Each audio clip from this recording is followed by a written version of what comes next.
नमस्कार, news street में आपका स्वागत है। मैं हूं आपके साथ Monisha Sinha. Land for job मामले में जहां एक तरफ आरजेडी सुप्रीमो लालू प्रसाद यादव घिरते नजर आ रहे हैं, तो वहीं अब इसमें बिहार के पूर्व डिप्टी सीएम तेजस्वी यादव की भी मुश्किलें बढ़ रही हैं। आपको बता दें तो हमने पहले भी आपको खबर बताया कि लैंड फॉर जॉब स्कैम मामले में जहां ईडी दफ्तर में लालू यादव को बुलाया गया था, उनसे करीब 9 घंटे 10 घंटे पूछताछ चली थी, तो वहीं अब ईडी ऑफिस बिहार के पूर्व डिप्टी सीएम तेजस्वी यादव को भी बुलाया गया। करीब उनसे भी घंटों पूछताछ चली है।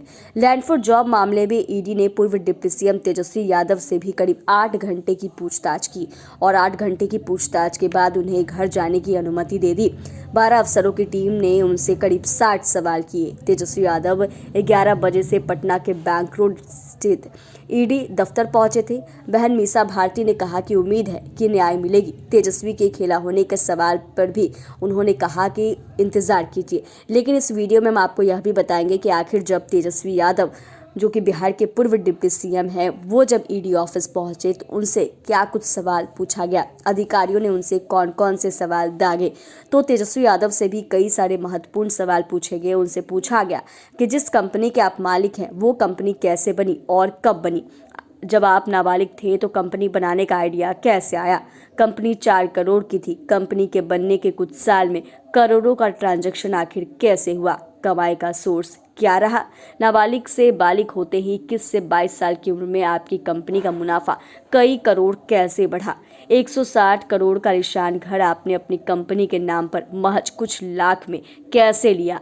आपने करोड़ों रुपए कहां से कमाए। ईडी ऑफिस के बाहर तेजस्वी के समर्थक नारेबाजी करते दिखे। पार्टी के विधायक और पास के ही मंदिर में बैठे नजर आ रहे हैं। इससे पहले सोमवार को ईडी ने राजद सुप्रीमो लालू प्रसाद यादव से भी 10 घंटे तक पूछताछ की।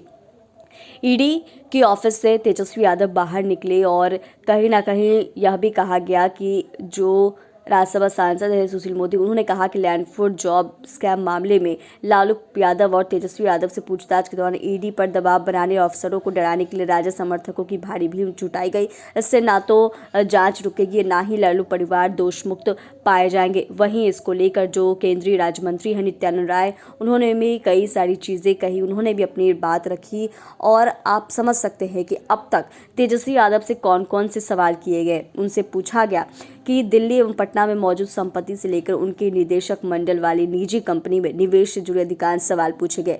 अधिकांश सवालों के जवाब देते वक्त तेजस्वी ने अनभिज्ञता जाहिर की, वहीं कुछ के जवाब घुमा फिरा कर दिए। पूछताछ की प्रक्रिया के दिन उन्हें नाश्ता, चाय, कॉफी और दोपहर का खाना पूछा गया। बीच में रिलैक्स होने का भी ऑफर ईडी की टीम ने तेजस्वी को किया, लेकिन उन्होंने इसके लिए मना कर दिया। तेजस्वी से पूछा गया कि वर्तमान में उनके आय का स्रोत क्या है और महीने की आमदनी कितनी है, और कई सारी चीज़ें उनसे सवाल पूछे गए और सवालों का जवाब तेजस्वी यादव यही बता रहे थे जैसे उन्हें पता चल रहा था, उसके बारे में वो जानकारी दे रहे थे।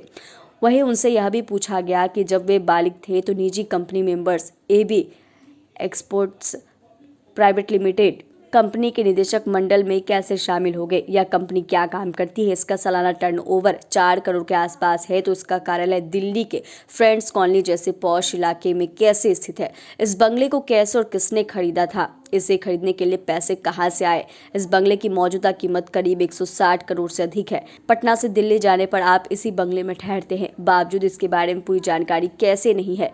और कई सारी चीज़ें तेजस्वी यादव से पूछा गया। तो ऐसे में आप समझ सकते हैं कि लैंड फॉर जॉब स्कैम मामले में जहां लालू यादव से घंटों तक पूछताछ चली, तो वहीं दूसरी दिन बिहार के पूर्व डिप्टी सीएम तेजस्वी यादव को भी ईडी ऑफिस बुलाया गया और उनसे भी घंटों पूछताछ की गई। चैनल को सब्सक्राइब करें, फेसबुक पेज को लाइक करें। धन्यवाद।